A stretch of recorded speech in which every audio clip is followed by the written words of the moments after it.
आज से बजट सत्र शुरू, विपक्ष ने कसी कमर, इन मुद्दों की होगी गूंज।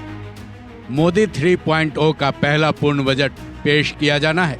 23 जुलाई को निर्मला सीतारमण देश का बजट पेश करेंगी। एक तरफ जहां जनता को इस बजट से काफी उम्मीदें हैं, वहीं दूसरी तरफ सत्ता पक्ष और विपक्ष ने भी इस बजट के लिए पूरी तैयारी कर ली है। ऐसा मीडिया रिपोर्ट्स में बताया जा रहा है।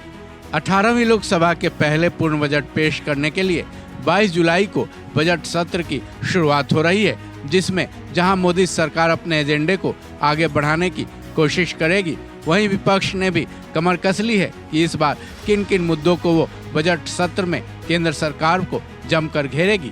नेता प्रतिपक्ष राहुल गांधी और इंडिया गठबंधन ने इस बजट सत्र के लिए अपनी पूरी तैयारी कर ली है।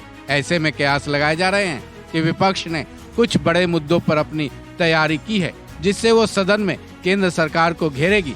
यानी कि कुछ ऐसे मुद्दे हैं जिनकी सदन में जोरदार गूंज रहेगी। ये मुद्दे महंगाई, मणिपुर हिंसा, नीट पेपर लीक धांधली, जम्मू कश्मीर पर लगातार हो रहे हमले, बढ़ती रेल दुर्घटनाएं, संवैधानिक संस्थाओं और संविधान पर हमले हैं। चलिए अब जानते हैं विपक्ष के हमले से पहले संसद में क्या क्या होगा। संसद में बजट सत्र के पहले दिन फाइनेंस मिनिस्टर निर्मला सीतारमण की तरफ से आर्थिक सर्वेक्षण पेश किया जाएगा। संसद का बजट सत्र सुचारू रूप से चले, इसके लिए मोदी सरकार के संसदीय रणनीतिकार ने अपनी तैयारी भी कर ली है। इसके लिए संसदीय कार्य मंत्री किरेन रिजिजू ने रविवार को सर्वदलीय नेताओं की बैठक भी बुलाई थी।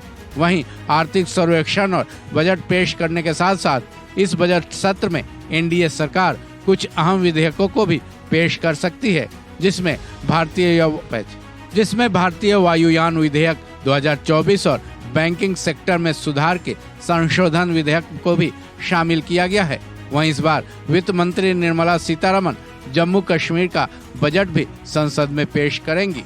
जहां तक विपक्ष इंडिया गठबंधन की बात है, मोदी सरकार के तीसरे कार्यकाल के पहले बजट सत्र के लिए उसने पूरी तरह से कमर कस रखी है, क्योंकि जहां तक ये माना जा रहा है कि संसद का बजट सत्र केंद्र सरकार के लिए अहम है, वहीं विपक्ष के लिए भी ये उतना ही महत्वपूर्ण है। इस बजट सत्र में सरकार जहां अपनी तरफ से विधायी और वित्तीय कामकाज को पूरा करने पर जोर देगी, वहीं जैसा कि ऊपर हमने बताया, उन सभी मुद्दों के अलावा कांवड़ यात्रा मार्ग पर योगी सरकार के आदेश के खिलाफ विपक्ष की तरफ से हंगामा किए जाने के आसार जताए जा रहे हैं। साथ ही इंडिया गठबंधन संसद के इस बजट सत्र में जनता से जुड़े मुद्दों पर सदन में चर्चा कर सकती है, जिसके बारे में इंडिया गठबंधन ने पहले ही अपना रुख साफ कर दिया है। बता दें, आज से शुरू होकर संसद का यह बजट सत्र 12 अगस्त तक चलेगा। इस खबर में बस इतना ही। बाकी अपडेट्स के लिए जुड़े रहें वन इंडिया हिंदी के साथ।